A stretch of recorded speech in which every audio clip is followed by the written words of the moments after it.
I bought a landline phone from AliExpress that can supposedly play PS5 and Xbox Series X games, and in this video, we're gonna unbox it, test it out, and see what this thing can actually do. Now here's the thing, guys. I've purchased a lot of weird things from AliExpress in the past, including like a PS2 portable that's inside a Wii U gamepad, a calculator that can play PS5 games, but a landline phone that can game. You guys are about to see a device unlike any other. Let's get into it. Oh my goodness. There's no way. This is amazing. Where's my phone at? Oh, is this it? Oh, yes. Yo, it's our phone. Yo, what up, G? Yo, we even have the straight up landline phone cord here. Let me get, dude, what?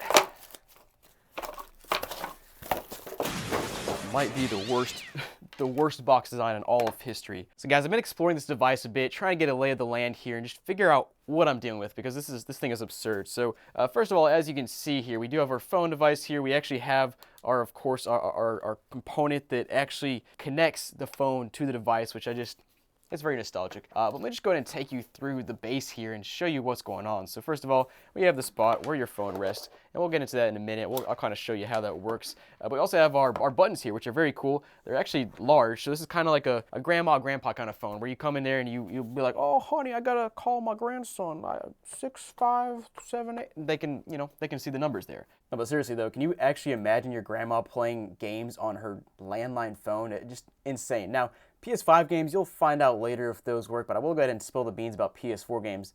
They work, but they're weird. It's not in the way you think.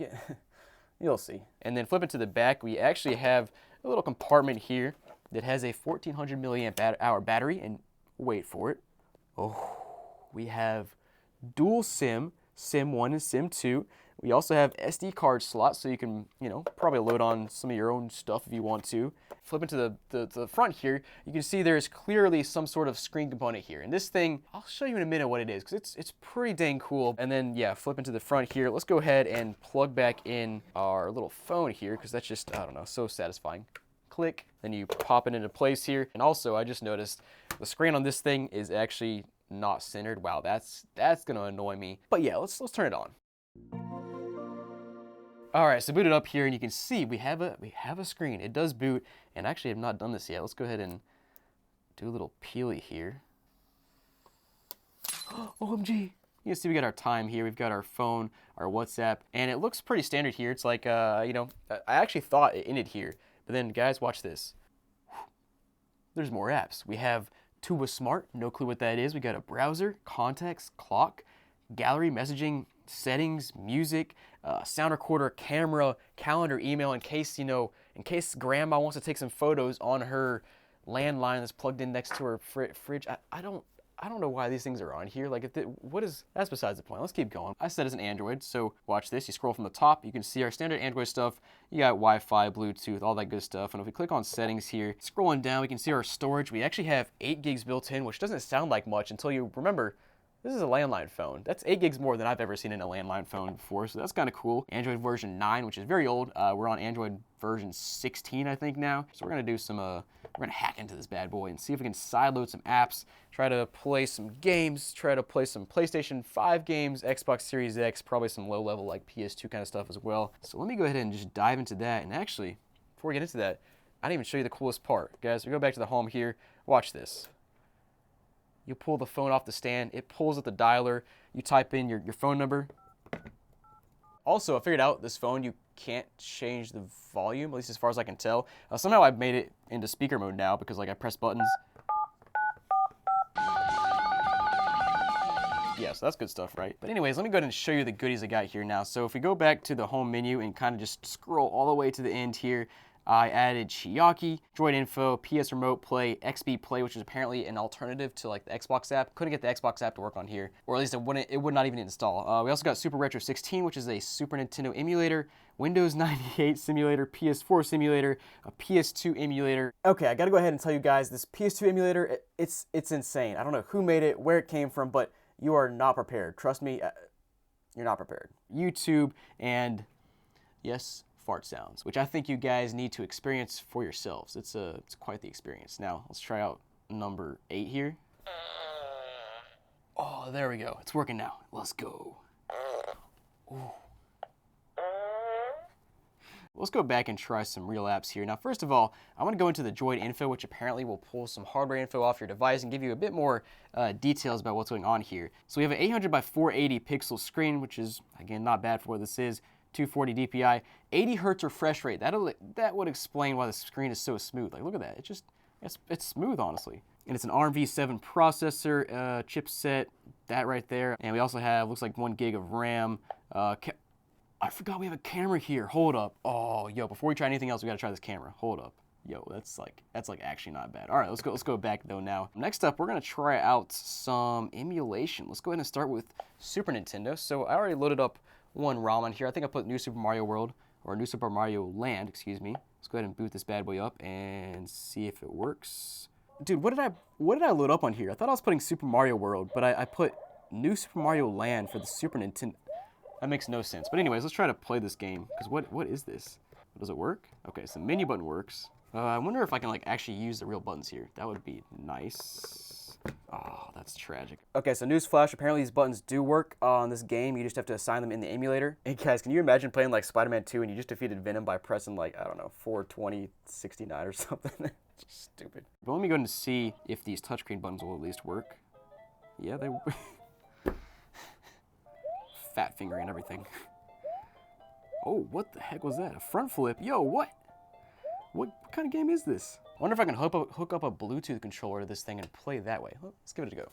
Oh, yo, I figured out how to get to recently used apps. I had no idea how to do this on the device itself, but if I press the Xbox button here, it takes me to these apps and I can go ahead and like close them out if I wanted to. That's cool. Okay, I see you. Anyways, this is definitely a whole lot more usable than using the touchscreen. Obviously, it's emulating fine. It's a Super Nintendo game. Kind of expect that on an old phone like this, or any phone for that matter. So yeah, let's go back to the main menu though and try out some more apps we got here. I'm just dying to try this right now. The Windows 98 simulator. We got to give this a go first.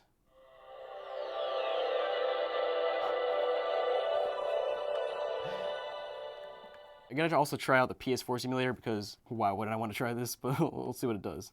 Yo, that's so cool. There it is. Can I do something, or is this just like a? Oh, you know what? I bet this guy just created the original interface and then like made this a video. Like, I don't think I can control anything here. My controller doesn't do anything. Yeah, I can't do anything here. Okay, so that's what this is. It's just a screenshot or a video or something. That's like a Rickroll right there. He tricked me. All right, next up, we're gonna try out some real stuff. We're gonna try Xbox Play here. Never used this app before, but let's go ahead and try this out and see if we can get this connected up to my Series X and we can play some Series X on a landline phone. Something I never thought I'd be saying, but let's give it a go. All right, guys, got my Xbox Series S plugged in right here. Got it turned on and everything. Let's go ahead and see if this works. I'm just gonna press start playing, and oh, I gotta log in. So long story short, that app did not work, and then the device died for like 5 minutes. Then it booted back up, and then I was somehow able to install the original Xbox app. I don't ask me how, but let's go on to that now. But all right, we got the actual Xbox app now. Let's try to open that up, and hopefully that'll not give me an infinite loading screen. Let's see. I mean, at this point, there we go. Sign in. I'm really not convinced we'll be able to do anything at this point because, dude, this is not looking good. Like, the way each of these apps are interacting with each other and just, like, the device, like, it's not making me feel too good about the whole situation. Oh, yo, we're in. Let's go. Please work. Please work. Remote. Oh, so close. Please, please, please, please, please, please, please. Yes, let's go. We're in, baby. Let's go ahead and boot up Power Wash Simulator, play some games. Yo, to show you guys it's real, I can see I'm moving around the phone. And yeah, the screen is there. Oh yeah, we got my controller hooked up. Let's go ahead and play some career mode here.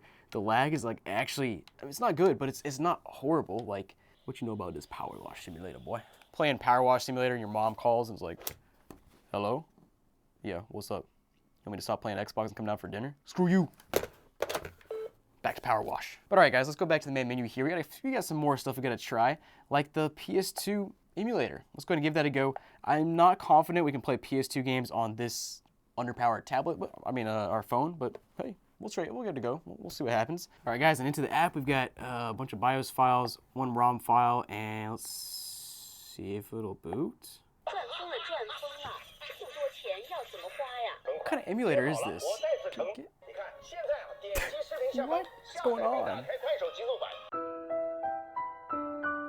Yeah, so that was definitely some Chinese spyware. And let's try out the PlayStation Remote Play now and see if we can play some PS5 games in this bad boy, because that's what we're all here for. Well, great news. The PlayStation website will not load in the app to let me sign in. So, yay. Let's go back and try Chiaki, I guess, and hopefully that one works. All right, come on.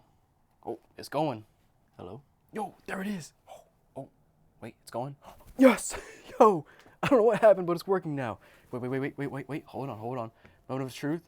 Can I use an Xbox controller on the PlayStation? Yo. Had to use the screen for the touchpad, but I guess I can use my Xbox controller for everything else. This might be one of the dumbest things I've ever done. It's just like, it's so, it's so absurd and so cool to just have this full experience of a landline phone sitting here with a PS5 on it. I don't know, man. It's just something about it. But anyways, guys, back to the main menu here. We do have one more thing we need to do.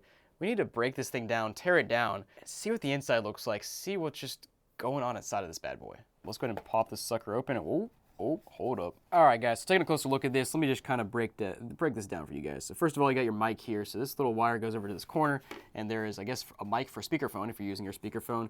We also have these wires over here that go to the corner, and that's where you plug in your phone. Then up here we have, or right here we have a giant speaker. Like that, dude, that thing is huge. It kind of explains why the sound was so loud. Also got this label for hook and ground right here, which goes to this piece right here, which if you remember on the other side, basically, whenever you click your phone down, it makes this cool clicking noise. We also have a few wires right here that go to the LED for, you know, whether it's charging, powered up, that sort of thing. Then we also got our micro USB port up there, which we already saw. All right, I think I got enough components out so we can kind of see what's going on here. And you can see the other side, we definitely have our chip and everything under this piece right here. We have some labels there. I'll zoom in there so you can take a look at those if you're interested. Now flip back around here. There's one more kind of nifty thing I wanted to show you here. Now, if you look at the circuit board, you can see these little gold pins sticking up here, and they correlate with some contacts on the other side of this board here, or the case. And these are actually antennas. So we have a label here for Wi-Fi, LTE, and GSM there. So basically these contacts actually correlate with antennas that are just basically stuck to the outside of the case, so you get better coverage and that sort of thing. Guys, thanks for watching. Hope you enjoyed this video. Let me know down below what you think. I'll put a link in the description if you for some reason want to buy this thing. But yeah, thanks for watching, guys, and I'll see you next time. Let's go.